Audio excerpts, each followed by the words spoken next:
look at that little updated promo reel. Peyton getting all fancy and shit. Yeah, Wow. I did it this time.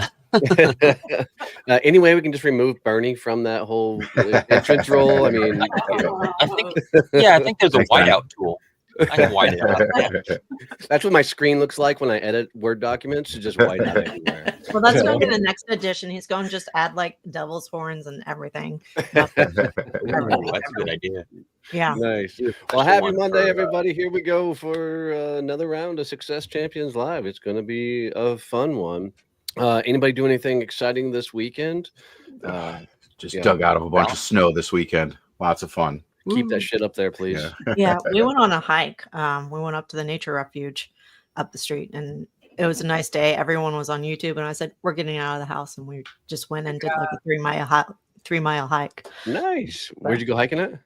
The Fort Worth Nature Refuge. Refuge off Confederate. Yeah, it's a cool place. You can go out there. There's buffalo herds out there. There's buffalo were out. Yeah, it was kind of funny because the buffalo were in one field. Everyone was getting out of the car to look at them, and then there was another field like 100 feet up, and everyone was just standing at the gate looking at an empty field, and we're like trying to figure out why are they looking at an empty field when they're all over here. That's awesome. One of them had like this huge telescopic camera, and they were looking at the field. I'm like, I still don't see anything.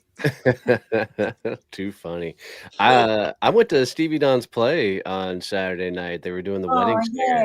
Nice. And it was funny. I've been pulled into the play every play I've gone to. She always finds some way to make fun of me. You know, like one year I was reindeer tipping at a Christmas show and just all kinds of random shit she had and it does.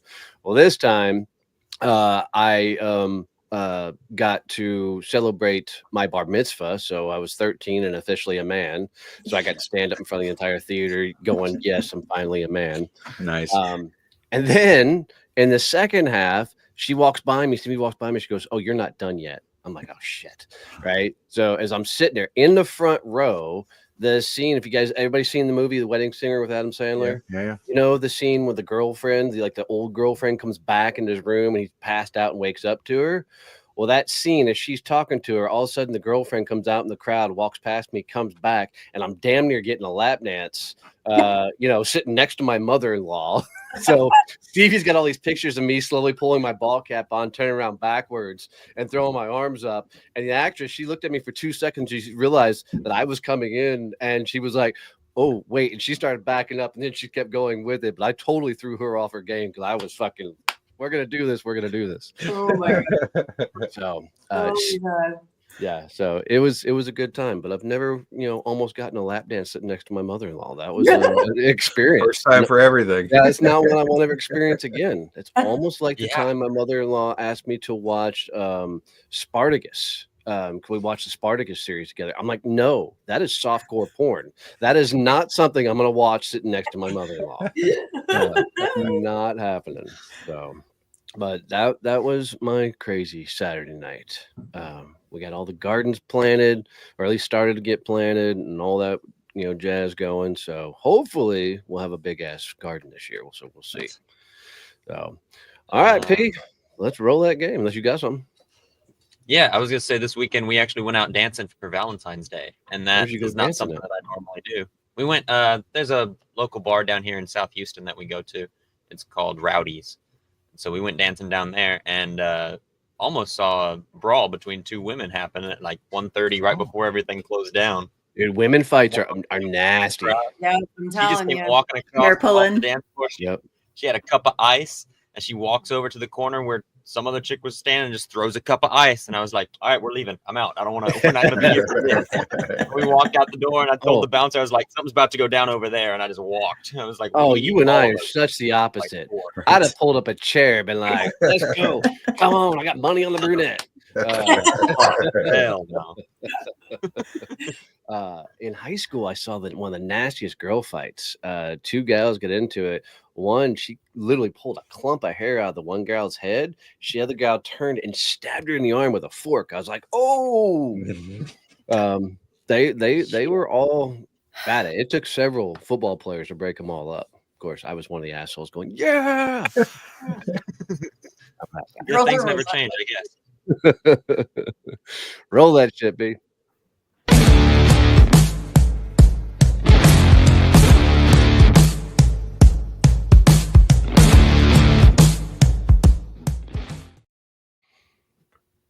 All right, today we're doing some word puzzles. I'm going to show you all the puzzle, and y'all got to figure out what the word of it is or what the sentence is. And I'm still waking up, so we're going to see if I remember the answers. We'll find out. It makes it kind of hard to play. It's going to be fun. This morning's going to be fun. I want to see if I remember what I did. Waterfall. Waterfall. Yeah. Look at me on the board.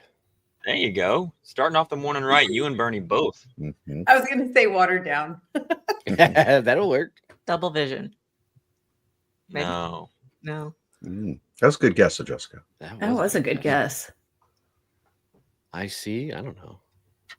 No, it's not quite an after image. Has to do with the arrow. Eyeshadow. There you go. Very good. We're all, yeah. Good answer. Good answer.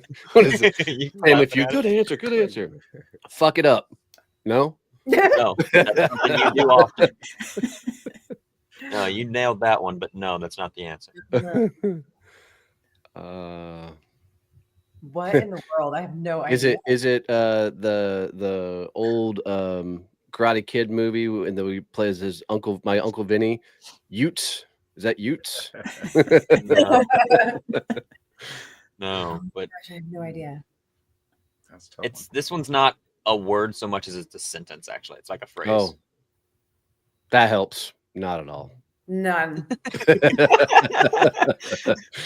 Do you remember what it is?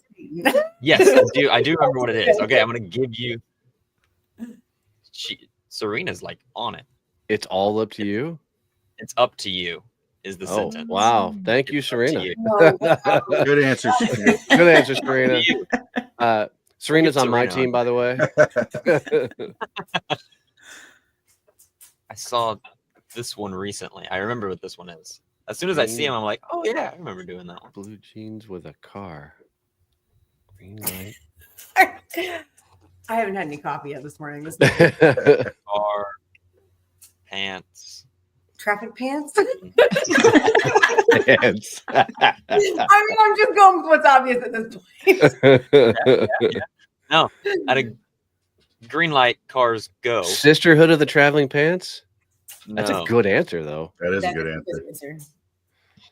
answer. So, cars going, pants, cargo pants. Wow. That was a stretch. Okay. All right. No. Cars going and pants. We're going to go with Serena's answer on that one. Sisterhood of the Traveling Pants. Okay. Off balance? Off balance, yeah.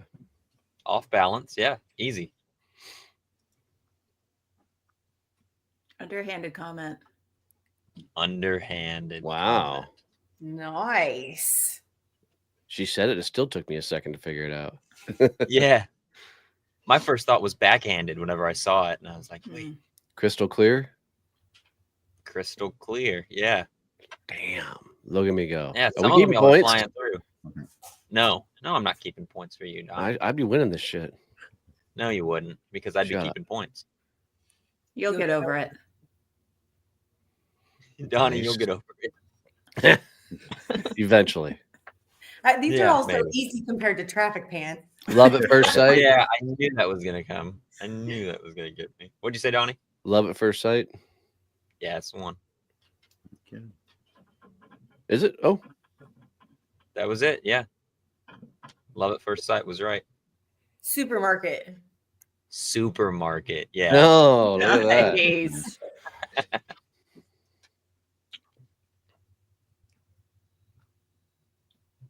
Shut the fuck up, Donnie. That's a good one. That's a good one, but no. I'm gonna have to make that one.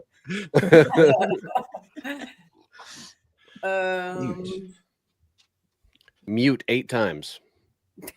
You're close. Just say. Dead. Just switch it. There's 8 mutes. 8 mutes. There's. Just say it the other way. Mutate. Muted. Mutate. Oh, mutate. Mutate. Skip that one.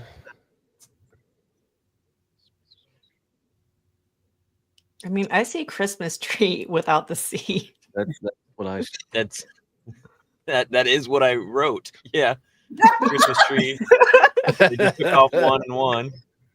So yeah, that's why you see that. I mean, did we flip games to unscramble the words? Because I'm really good at that one.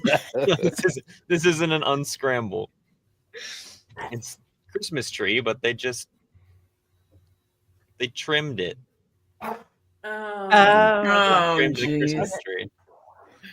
That was dumb. I was like, how do I give a hint without just? I'm just. And you just told us the answer. I'm just gonna. Yeah. Left 4 Dead. Left 4 Dead. Yeah. Wow. That was quick. Yeah. Not just a hat rack. Take a second. It did not. No. It was. Thanks for playing. Thanks for playing. Good job, Donnie. Impressive. Good answer. Fucking crushed it. Yeah, right? All right, here we go. This is Noelle Labrie, a people potentialist for Tri-Skill Consulting. With 21 years in the restaurant and hospitality industry, Noelle knows just how frustrated directors end up feeling with their teams, disappointed in service quality, and overwhelmed with high turnover. With Noelle's customized training programs, restaurant leaders can learn how to balance operations, guest expectations, and expenses. And today, she gets the hot seat with the Success Champions team. Man, I am so stoked to have my favorite streaker on the show today. I was so looking forward to saying that. So this is going to be a lot of fun. Noelle, you've been awesome to get to know. It's been fun watching your business come together as you figure all the things out and grow. It's been fun to watch you grow as you really put yourself out there and go through all the trials and tribulations of building a business, because we all know it's an absolute bitch to try and build your company and figure all the things out. So tell us a little bit about why I said you're my favorite streaker, but also a little bit about you and how we can help you today. Today is streak day 3,561, actually. And as I've said before, I'm not a run naked down the ball field kind of a streaker. I actually am a run streaker. So I've run at least a mile every single day for the last 9.5 years. It's crazy, but it keeps me sane. I mean, that's why I do it. It actually is more for my mental health than it is for my physical health. So, that's just a little bit about the streaking part of me. My business is is Peyton's awesome intro. That was fantastic. I need to snag that and use that in other places. I call myself a people potentialist. I help restaurant leaders find their potential within. I kind of have to do this going through a side door because no leader likes to be told that they're bad at leadership. So, we look at things like what's going on in the restaurant with regard to attrition or service errors or poor reviews online, and go back to identify, well, what's really happening from a leadership standpoint with managers and chefs that they can then, how can I help them level up their leadership skills and serve them so that they can then serve their employees who can then serve their guests. So been in learning and development restaurants for probably more years than some of these folks have been alive. I've been doing it a long time. Hayden. Yep. Nice. So how can we help you today? So I've been thinking about this quite a lot, and my biggest struggle that I am facing right now is trying to figure out how to wear all the hats. I am a solopreneur. I really only came to fully embrace the leadership, the restaurant side of leadership of what I do, and really focusing on the leadership industry, the restaurant industry, really as of the Badass Business Summit last September. Up until that point, I was like, oh, I do leadership development. I can help anybody. It's the same across all industries. And well, there's a certain element of that that's true, where my background is and where I have had the most success in my life is in the restaurant industry. So really, as of the summit last year, I started to narrow in that that's really where my area of expertise is. My problem right now is I don't know how in the world to find all the time to do all the things, to network and to get to events and to do cold outreach and to post on social and actually build my programs that are going to serve my clients. Like, how do I do all of those things at the same time? So yeah, that's none of us where we know can start. either. So great show, everybody. Okay, so great. Yeah, thanks for having me. This was awesome. Well, first and foremost, I hate to say this, it's normal. As we're building a business, man, we get hit from 500 billion directions, and there's so many unknowns and things that we just don't know about running a business that it makes it very difficult to know what the next right move is.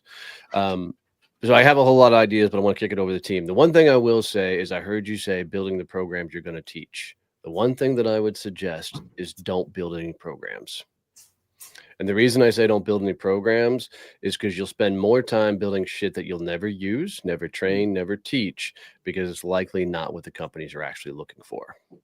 So take that off your plate, have a general idea of what you can do, but almost everything you're going to do with the companies you work with are going to be customized to them, I think. So, but over to you guys. What do you guys think? How do we help her? Well, I have a question. I'm curious about, where do you want to grow your business? Like, are you wanting to say just a fractional solopreneur, or are you wanting to have a company with people under you? I don't really have an answer to that at this point, Jess, because I don't know. I see myself as a solopreneur for the time being. I mean, maybe potentially I could see myself having employees at some point, but I am so not even close to that I don't even know how to wrap my head around it yet.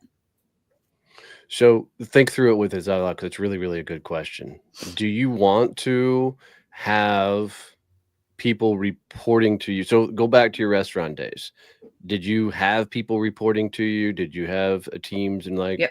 Do you want to recreate that environment? Oh God. In my heart of hearts, I want to say no. Cool. Stay there. Okay. Stay there. There's nothing wrong with that. I think one of the greatest things, and I think where Jess was trying to go with this, and I should probably let her do, but is defining what type of business you actually want to build gets so much fucking clarity. But Jess, you'll answer. I'll shut up. Well, that's where I was going, is because that determines what kind of things you need to build for your business. Because if you are not bringing trainers underneath you, well, then focus on getting people that can help you, support you along the way, versus building those programs and systems. So it's like, what path do we need to take with you to get you the support you need the quickest way you need to, kind of thing. So that's where I was going with it. Yeah. When we know what the business, because a lot of people think they want to build a company, which is staff and the whole 9 yards, not understanding what that likely would do is recreate the environment they were running from in the first place. Right. And for most people, a solopreneur business that allows them to live the lifestyle they want to live is what really more people want to actually do. But they have this belief that they have to build this empire of some sort to be successful, when truth be told, they're just trying to get to that freedom that they didn't think they had before, that they're trying to recreate now. And the faster people realize that, the better they can go about building the business that they actually should be building without the added pressure. Right. So thinking through that, where does your head go now? I mean, still trying to figure out, I appreciate that. And I appreciate that clarity. I definitely am going to have to put some thought around that and what that looks like, because truthfully, I hadn't really thought about where I want to go. You're absolutely right that, I don't want to recreate a corporate environment. That's not something that interests me. Yeah, that's a whole other podcast. It doesn't have to be just you or 15 people. It can be like, just write in your head, illustrate in your head what perfect looks like, because maybe that is you and one assistant. Maybe that is you and an account manager and one assistant, so where you're taking care of deals and moving things over a little bit, So it doesn't have to be just you or some staff of 15 people, but just knowing what it looks like will help you like so much more organize the things that need to be done. And then the other thing that I would add to that is, when you make a list of things that you think need to be done, discover which ones of those things give you actual energy to think about working on, and which ones drain the shit out of you, and find someone else to do the drainy things, because they're not going to serve you. You're not going to do it. They're going to be the ones that you look at on the list every day and you're like, oh, I know I need to do that, and I just don't want to do that. So if those are things you can delegate, you can automatically feel that energy from yourself, whether you have energy for it or whether you're like, ugh, I don't want to, and just figure out a way to, and not even necessarily offload, not hire somebody necessarily, but maybe just find accountability for those specific things and be like, look, here's the thing I really hate to do. Ashley, can you please check in with me on Monday and make sure that I did that thing? Well, I appreciate your saying that, Ashley, because truthfully, at this point right now, I don't have the funding to hire anybody to do any of those things. And that's why I'm doing all of them. Right. I've shared before that I actually took a part-time job last summer in order to just kind of sort of have some supplemental income coming in. So I'm not in a position to hire a social media person or to hire a virtual assistant at this point. I'm not there yet. So one of my, and I will stay down this path and I'll give you another suggestion, but one of the things that's a really healthy exercise is to look at your business and draw just a cross in the middle of a sheet of paper. On the top left side of that cross, put makes me money. On the top right, put doesn't make me money. Okay. List out everything that you are doing in your company, but put it in an appropriate column. This thing makes me money. This thing doesn't make me money. Early on the business, when you're growing in scale, all the stuff that doesn't make you money needs to take a back seat to everything that does make you money. Okay. Going to the energy side of it with Ashley's side of things, the things that make you money but drain the shit out of you, this is where early in the business you should figure out how to barter. Who does the thing that you need to be doing, but it completely drains you, you suck at, just no fun at? Who does that thing? And then what can I barter with them to get said thing done? Like first couple of years of my business, there was so much bartering to get things accomplished and taken care of. And it's just going to make sure it's a mutual win for both people. But what happens most times is, because we're not focused on revenue generating activities, a lot of times, and this may not be the case here, we get overwhelmed in trying to do all the things versus the things that will actually move our business forward. And I'm just as guilty. Add on the fact of ADHD on top of it, I can get hyper focused on shit and completely forget all the other things I'm supposed to be doing, because the thing that's in front of me has got to be knocked out for whatever damn reason. So, but there's a whole lot of ways to prioritize, but go ahead, Ash. I literally just had this conversation a week ago with someone who I was telling I needed to get my website done, and I needed to get my programs all put together, and I needed to do this. And he was like, okay, which one of those things is actually going to make you money like today? But I also said, which I know that your brain is going here, well, some of the things I have to do to make money in the future, like I have to not make money on them right now so that in the future I have them there. And that's how I felt about like getting my website done and all this. And he was like, yeah, but you're perfectionisting it. And so then that's stopping you from getting it done instead of just doing it. So just don't worry about that right now. Go do the business development stuff that you know you need to do. Because a lot of times, and I think we said this another week prior to, we have this whole list of things that need to get done so that we don't have to do business development, because that's the thing that nobody else wants to do. And that's the thing that's most important for us to be doing. So I would, on top of that, look at your pricing. You say you don't have the funds to hire someone. There are resources out there that, like my VA, cost me $5 an hour to help me on the admin side of stuff, to help me stay in touch with my clients, to remind me to do things.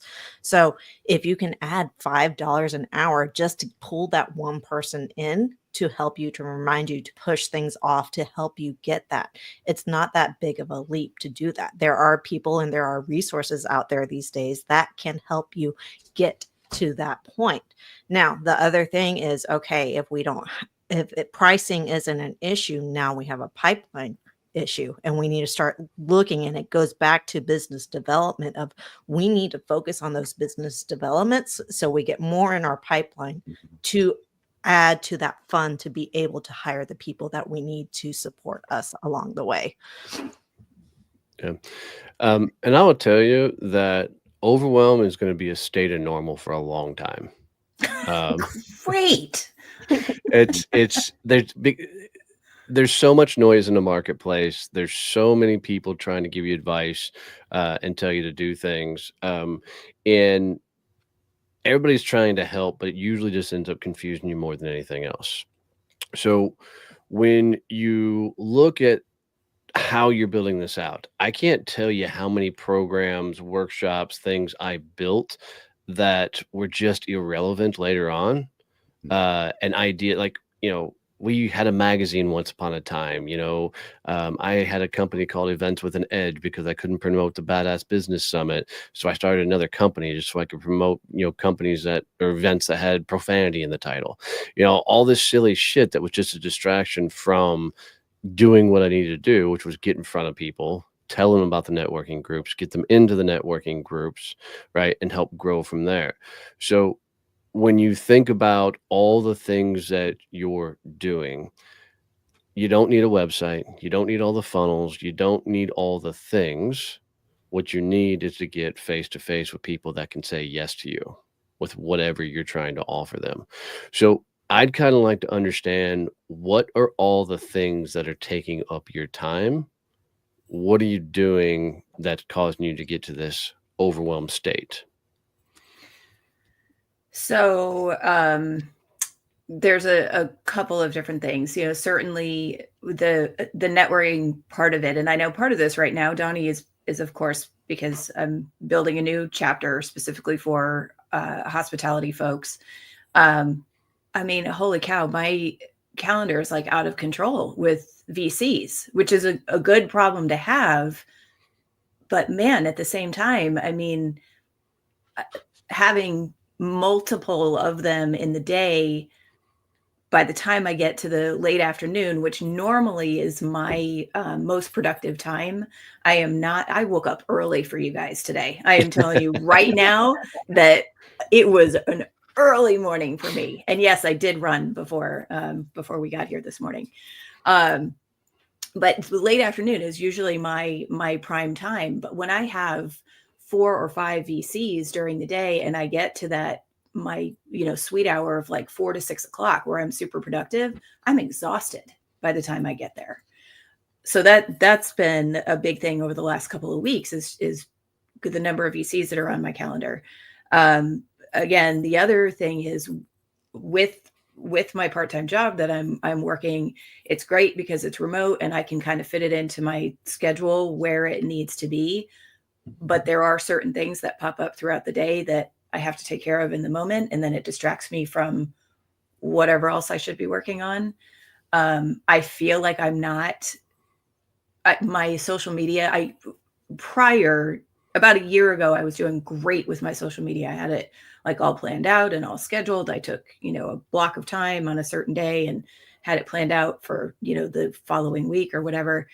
And now I'm just like flying by the seat of my pants with it, just trying to get it done and get it out there on a somewhat daily basis, because I know it's important, but I hate the last minute feeling of it. in just trying to produce something. So I feel really scattered. What days are not allowed? Are people not allowed to schedule virtual coffees with you? I try to keep nothing on Tuesdays. Why Tuesdays? Well, because it's Tri-Skill Tuesday, and that's when I do my Tri-Skill Tuesday videos. Cool. So make that a hard, fast rule. They cannot, unless it's a prospect going for a closing sale. They can't have Tuesdays. Okay. Okay. Let's put it a different way. If you had a restaurant group come to you and you were looking at $1 million proposal, would anything interrupt that meeting? Would anything get in the way of having that conversation? Okay. For $1 million proposal? Absolutely not. Right. That's what Tuesday has to become. Okay. That's your $1 million proposal. Okay. And nobody can have that spot. Nobody can get on that calendar. Okay. And if you let somebody on your calendar, you're fucking yourself on your $1 million proposal. Okay. Okay. How many virtual coffees are people allowed to schedule with you? I mean, how many virtual coffees are open on your calendar? Better question. My calendar is set up for 2 a day. Where I run into trouble is when somebody sends me their calendar, or I feel like, oh, I've got to talk to this person, or I was introduced to this person, I need to make it happen. And so I schedule on their calendar, and then it doesn't, that time doesn't factor into my personal calendar. Okay. Open the calendar side by side. Follow your 2 VCs a day rule. Right. Imagine if you had a salesperson working for you and they came to you and said, well, I'm only supposed to do 2, but I'm doing 4 or 5 a day, and then I'm not getting the rest of my things done. Right. Sometimes you got to put it off of you so you can see what would you tell somebody else when they're doing it. Right. So, and it doesn't have to be like, sometimes energy's different. And like, sometimes I'm better off if I have 5 in a day and then I have none on other days. You know what I mean? Instead of doing 2, because like, kind of like you said, it always breaks my concentration a little bit. Sorry, this cat is like not having it. She's like, I want to talk about your calendars. But it's easier for me to stay in a pace and take a bunch of calls in a day. And I have breaks in between. And I even talked about this before. Sometimes with my ADHD, I will just literally sit there and stare at my computer screen for the 20 minutes in between a phone call. Even though I know there's things I could be doing, I'm like, nope, we're in call mode today. I'm just going to keep going. I'll check LinkedIn a couple of times maybe, and that's about it. For real, cat. But do what's best for you. If 2 calls at 3 o'clock, like I've been going through this too, and I just changed my calendar so that I can only have 1 call scheduled at the end of each day, and no calls on Wednesday and no calls on Friday. And so 1 call on Monday available, 1 call on Tuesday available, and then Thursdays I leave pretty much open. Now, like you said, you have to pay attention to what you're scheduling. Would it make you feel better if I got one of mine and oh my God, something, what is happening over here? She was like, she can feel your energy, I guess. But you know what I mean? Set up the calendar so it makes sense for you. Yeah. But you have to be, I was not being strict with them. Like you, I'm like, oh no, I totally want to talk to this person. So I'm going to go ahead and schedule this. But I would do it like, I would schedule like an 11 o'clock call, and my other call was at 3. And so between the 11 o'clock call and the 3 o'clock call, I would not get shit else done because I was like, oh, I have this other phone call coming up in 3 hours. So just be cognizant of that, because that's, our brains work that way very often and keep us from being productive in the minutes between. Mm-hmm. Okay. So, and thank you. I definitely need to take a look at all of that. I think one of the things then I feel when somebody comes back to me, I have this guilt when somebody comes back to me and goes, man, you got no time on your calendar until the middle of March, or, whatever. Why is that a problem? Because I feel like I'm trying to do all these things to grow my business and to actually meet people.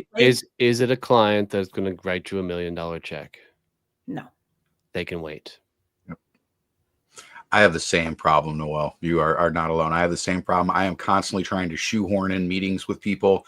And what I've come to realize is that I am literally shooting myself in the foot by doing that, because now I am taking my focus away from the one thing that I should be doing to grow the business, which is business development, right? No matter what else is coming up, to Donnie's point, if it's not going to lead to a potential $1 million sale, it's not the priority. The priority is business development as you're growing your business, because without that revenue, you can't grow. You can't add a VA. You can't do all of the things that you want to do. Networking is fantastic. I love it. I love meeting new people, and I hate disappointing people that want to meet with me. But if it's not going to lead to revenue, it can't be the priority. Yeah. And I always have 2 calendars. I have my it can wait calendar. And those are the people that come back and they say, oh, well, you're a month out. And I'm like, that's what it is. But then I also have my calendar that, hey, you need to get on my calendar soon. And there's more openings in it. So you can take a look at their LinkedIn profile and be like, are they in the restaurant industry? Can they get me to a conversation and make them a priority over other networking conversations that might not get you to the same place? Something else to also think, and these are all great, something else to think about is, would you rather build a relationship with somebody whose calendar is wide open and you can get on there anytime you want to, whenever you want to? Or would you rather work with somebody who's busy as fuck and the fastest you can get on their calendar is a month away? Right? Everything tells a story. Right. Something that I had to tell myself when I was struggling with this really bad early on is, how often have I done a virtual coffee with somebody that has instantly led to business? Right. And that's a very, very rare damn thing. Yeah. There has been conversations where first time I meet somebody, they go, I know exactly who you need to meet. Or they're like, oh my God, I'm signing up right now. But it's a rare thing. So we have to protect our energy, if nothing else.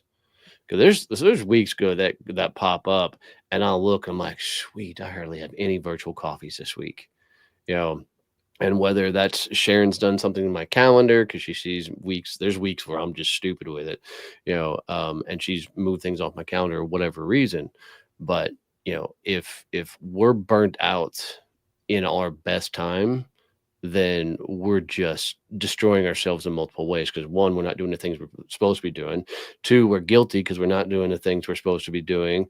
3, we're pissed because we're not doing the things that we're supposed to be doing. And 4, we're like, fuck, I don't know how to get over this, which leads to a state of overwhelm, which brings us right back to the answer is going to be more virtual coffees. And then we just keep fucking ourselves over and over and over again versus getting hard fast on the front of it. I'm going to go back to the part where you're building a chapter right now. So, of course, you're going to get a lot of VCs. I know from being in training with you and Paul are going in to the VCs a lot of the times together, kind of thing. Split and divide that. Say, you go have this conversation, trust each other as a leadership team. And as you bring in more, I know you brought in a third leadership, get her in on the VCs and conquer and divide to start building that group and start trusting each other that, hey, we're going to this is the type of person we want in our group. So it's not all on you. Yeah. Yeah. So, well, go ahead, Ash. You guys have heard me say this before too, but for my brain type, this is what works best for me. Know the things, Noel, that you have to be done, and put those on your calendar to block off that time. Like, I know that I need my yoga. Like, if I can only fit it in a certain part of a day, I block that off to make sure that nobody can schedule anything that is going to affect me getting that done. And I'm talking about, I wasn't really supposed to be talking about yoga. I'm talking about more in terms of your business. Like, you put business development, put a 2 Hold on. If yoga is something that has to be done, it deserves a spot on the calendar. It's fine. Oh yeah, no, I know. I just was going more like business wise. Like, I have to put things on the calendar for myself that say, work on email strategy and have an hour of it, like name the thing so that and your brain knows what to be expecting. And so that no one else can take that time on the calendar. Like, I realized at one point at the very beginning, when I first came to LinkedIn and had all these VCs all the time, I was like, in my brain, I want to use that time for something, but because I didn't block it off and call it anything, then the people could schedule people could schedule meetings there, because it was only in my mind that I was like, oh yeah, I want to use that time.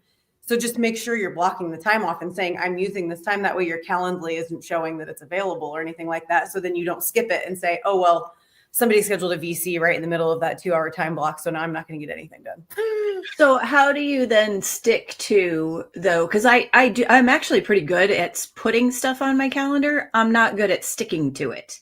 Like I get distracted by something else that comes up, or I mean, for whatever reason, I'll get on LinkedIn with the focus of, okay, this is my time to read and comment and like, and then all of a sudden I'm like down this crazy rabbit hole looking at stuff that has nothing to do with anything. Or I love all of you, but I'll be commenting on your stuff instead of commenting on restaurant stuff. I know. That's the tricky part. We all do it. Yeah. I mean, like I said, naming it is a really easy way for me to stay in it. So when I'm putting it on my calendar and I'm actually titling it business development, saying what activity I'm going to do, like I will say, I'm going to go into Sales Navigator and find 20 leads that I think are good leads for me. And I'll put that on my calendar, top 20. And for an hour, I'll play around with Sales Navigator and find my top 20 and make another lead list. And so if I actually am naming it, then my brain is already thinking, okay, I know what I'm going to have to do. I'm going to have to pull up Sales Navigator and I'm going to have to get this done. And I mean, yes, you can still get pulled away, but you just got to. So the other thing that I found for me along those lines is I have to close out everything else. Mm-hmm. Like I can't have all the tabs open, because inevitably I'll click on a tab and I'll see something else I'm supposed to be doing, and fuck, I'm gone, right? I'm doing that thing versus thing. So I have to close all the tabs. Even if my brain's going, oh my God, you're never going to find that tab again, or whatever the fuck it was, right? Because I'm a guy who have 3 billion tabs open, because obviously I got to come back to it, and not realizing I have that same tab open in 3 other tabs, right? So I have to turn everything, else off. And then I'm a 15-minute increment guy. So if I've got to do reach outs, I will set a timer for 15 minutes. And then I've put sticky notes up on my screen that says, whatever the task is. And if I find myself getting off that, sticky note sitting right on my damn monitor going, go back to the reach outs, right? Mm-hmm. I will tell you, automating the reach outs has fucking helped tremendously. It's not cheap to do, but it's the manual reach out process can get freaking just boring and inundating. I mean, it can be a lot to manage and keep up with, but 15 minutes, focus on that thing, turn everything else off. Mm-hmm. And freaking Serena's telling you she wants to be your accountability partner with all this. I will reach out to her when we're done. I know she'd keep my ass in line. Are you kidding? I bet she'd be tough, but I mean, we all squirrel out on this shit, and it's for numerous reasons. But I think the main reason is the activity that we should be doing is the least activity we want to be doing. Mm-hmm. And so our brain is naturally looking for, what are other things I can do so I don't have to do the thing I don't want to do, right? And it just requires the same level of discipline for you to run 3,000 whatever days, right? Just saying, just do the fucking thing doesn't bring you any value, doesn't help you, but it's the real answer. Mm-hmm. So my biggest kind of going off of the throwing stuff away, I have to throw my cell phone away. Like I can't have it next to me because it's always binging, dinging. So I take it and put it outside of the room. And I totally agree with the 15-minute. Do a 15-minute stretch, focus on that item, take a 2-minute break. The breaks are important to kind of refresh, and then come back and do another 15-minute. So that way you're not, you do give your brain that break. It's kind of like a dopamine hit where you're like, hey, if I do this 15 minutes, then I get a break and go get distracted and do whatever the hell I want to do. But now we're going to come back to this other 15 minutes and finish it out. So what's the number one business development activity you need to be doing in your business, Noelle? Outreach. I absolutely need to be doing outreach. Cool. Today is day 1 of the streak. Create a new streak. Right? But I want you to sign off on your LinkedIn post, day 1 of outreach. Oh shit. Day 2 of outreach. Right? You talk about streaks, you talk about how many days you've ran at least a mile, right? I'm finally in the boat of this for you, that public accountability also should be a really strong thing. Okay. Because you've put yourself out there from the running thing, become known for that. And I think that if you put yourself out there, that you will force yourself to come back and do it, because you're not going to want to fuck up a streak out loud where other people can see it. Right. And even if that's only one outbound video DM to somebody that you think might be a good opportunity for you, great said. Outreach. That's one. You did the one thing, because you do your. I got 1 mile. You know what I mean? That's smart. So, yeah, do 10 if you can do 10. But if you can only get that one done for the day, and even if it's just sending it, don't put too much pressure on yourself. Yeah, create a minimum. What's the minimum? Like your mile. I really love that idea, Ash. What's your minimum that allows the streak to continue? And maybe it is a video DM, maybe it's a connection request, whatever that minimum is. Do more than that, but make sure you have that minimum, just like your mile. That's really smart. Yeah, I like that. Oh, and the biggest thing, don't beat yourself up. We all do it, right? We are our own worst critics, and we'll literally beat the shit out of ourselves, even more subconsciously sometimes than even consciously, because we're like, why am I still here? Why don't I have this shit figured out? Why is it I'm still doing the same shit and it's still not working? You're still a year into your business, right? Even shorter time getting focused on where you go. So I'm almost 7.5 years in business and still struggle with this from time to time. It does get somewhat easier. Revenue really fucking helps a lot of things. But you've got to be as disciplined with your business as you have been with most of the other things that you're doing inside your life. And know that this is the shit you got to go through to become the person you need to become to actually build the business you're trying to build. I've always been the guy that I love imagining other people are watching my journey, because I suck at self-accountability, but I won't let other people down. So if I picture other people watching me doing the things, then I'm more likely to stay in the game versus trying to hold myself accountable to do the things I don't want to do. It just works for me in public accountability. Another thing that I would say, because I know business development is really important at the very beginning, like Donnie just said, revenue helps a lot of things. Put yourself in as many multiple opportunity situations as possible. So there are 8,000,001 conventions for the hospitality industry. You're face-to-face. You are multiple people in one place, like as many, and I know that they are not cheap.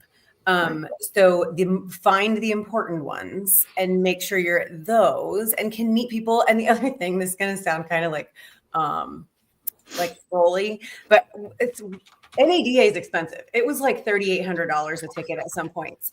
And so we would go up there and just be around the convention center and be able to meet with people and be able to set meetings up with people at restaurants and things like that outside the conventions. But it gives you such an opportunity, because these, I know one-off outbound is like a lot, right? Like that part of things is so much when you're just cold outbounding, but it almost feels like warm leads when you're in a convention of people that you already know are your ICP or your adjacent folks. So you're all in the same place. So try to put yourself in an opportunity like that as soon as possible, because early on here, this business development part is going to be the biggest part.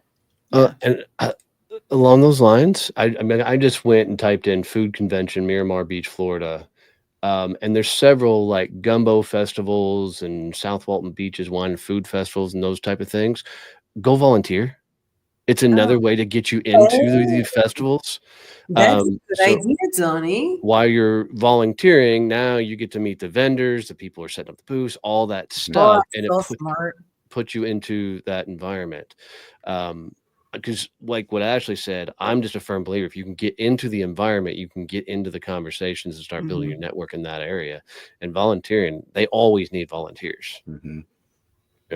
Yeah, that's a great idea. I mean, I also think you're missing an opportunity in talking about food and your favorite places and why their leadership works to create this environment. So going and visiting those restaurants, because food posts get so much traction on social media. So if you can like post a picture of a food and then also meet the leadership team and talk about their leadership team, interview them, bring that whole story together. Think about what kind of traction you can get in that space just by talking about food. That's a really smart idea. I mean, you could, there's so many people that need exposure and stuff. You could look at, even people in SEN and said, hey, could you help me try and put maybe a short little interview series together? And you went to these festivals and you just walked around and interviewed, these different booths and vendors just to build that network of people. That would allow you to create so much additional content where you didn't even have to think about it. And put you in a world. It's something to really, really think about. Not to add something else to your plate to overwhelm you, right? But it's literally, how would I do this to where my job would be to show up? How can I barter, trade, work with somebody so I could just show up and network, and then the rest of this would come into play and happen. Yeah. So. All right. Well, we've hit you with a shit ton of things. Yeah. Is there going to be a transcript for this? Because I haven't taken any notes. So the recording will be up on LinkedIn. It'll also be on the YouTube channel. It's sometimes easier to find it on the YouTube channel, but yeah, you can go get it from there. And if you sweet talk Peyton, he might be able to get you this video itself. But we hit you with a crap ton of stuff. What's going through your head? What are some of your kind of key highlights and takeaways? Well, you're killing me with the streak, Donnie. I mean, seriously, it's like you're speaking straight to my heart on that one. So that's definitely something that I'm going to put into effect today. So just said it out loud today. I have a post in mind already that I was going to post, and now I will add that to it. So the other, I love the idea of volunteering locally. I've already looked into some different chamber events. There are some things that are happening. There's a Florida Restaurant and Lodging Association that has a convention this summer, Ash. So, that's something that I was already looking into. But I really like the idea of volunteering at some of these different events because, I mean, who doesn't want to go to a food and wine festival anyway? So, And they're always looking for volunteers. Always. Yeah. And one of my favorite conventions. So when I sold commercial printing at the Fort Worth Convention Center, I went and would take the dock workers beer, lunch, whiskey. I would wine and dine those dock workers. Why? Because when the big conventions come through, I just come right through the dock and they would let me on the convention floor so I could go network in all the conventions. My favorite one I ever did was Benny Keith's convention. And they had all the food suppliers there sampling foods. Dude, I got so fat that day. I got to watch chef competitions. That was so fun. People were like, well, do you have a restaurant? I'm like, no, I have a food blog. That was my excuse for walking around the floor. And I don't even think I even picked up any business from that one. I was so busy trying and sampling all the other food. I forgot to talk business, but they're a lot of fun. So, all right. Well, thanks for hanging out with us, dear guys. Let's talk about upcoming events, workshops, things that you guys have coming. Bernie, you got anything coming up on your schedule? Oh, yeah. I got Eventapalooza this weekend next week. So tomorrow I've got Audience Alchemy. That's my signature event, talking about how you do virtual events, if it's something new to you and you're looking to break into that space. Wednesday the 19th, my passion project, which is Let's Talk About Suicide, because we need to. Then Thursday the 20th, I'm working with another SCNer, Rebecca Prejean. She's doing her first event at the Accommodations Blueprint. It's talking about ADA and disability and all the things that we need to do to create equality in the workplace and help people who are neurodivergent in some cases or have special needs. And then next week, I'm working with Laura Cirilli Totigo, and she is doing a resume boot camp. So we've got the 18th, the 19th, the 20th, and the 27th. And Peyton should be dropping. Bernie. Yeah, like going crazy. Holy hell. So, Jess, you have any workshops coming up? Yeah, Thursday night we're going to be talking with FANG, the Financial Executives Networking Group, and we're going to be talking about how to create ROI with your web strategy and how those financials leaders can have those conversations with their digital marketing team. And then March 5th, we have our Think Big series where we're going to be talking a little bit about reverse brainstorming. Nice. Ash, you have anything coming up? Jason Barnaby and I are going to be starting in April a once a month kind of gathering of the minds for salespeople, whether they be solopreneurs or just people who feel like they need help with sales mindset, because all the tips and tricks in the world will not work if your mindset sucks. Love so that. we talk about lots of stuff like that starting in April, but we don't have a date yet, so I will let people know. Then I've got Endless Streamer Referrals coming up on February 15th. And looks like I'm running I did it in the stream twice, but a Silent Strength workshop, networking strategy for introverts. So you'll have a omnivert, because I'm not fully an extrovert, but teaching introverted networking strategies. And then, of course, we've got the Badass Business Summit coming September 17th through the 19th here in Fort Worth, Texas. It's going to be a really good thing. I've got a massive conversation on Friday for this that will be one of the coolest things to happen to the summit if this all goes well. So big announcement coming up soon for that. We're having a lot of fun. Jess and Stevie and I are building it all out right now. So we're having a lot of fun putting this all together, but we're going a lot bigger than we even did last year. So gonna get a little bit more carried away. So that'll be a lot of fun. So guys, we are here every Monday, 8 a.m. Central, helping you get your week kicked off, helping put somebody in the hot seat and hopefully help them grow their business. I hope you join us every Monday. We're going to give you a few minutes back in your day, but we're going to get out of here. Love you, mean it. See you. Bye. Bye.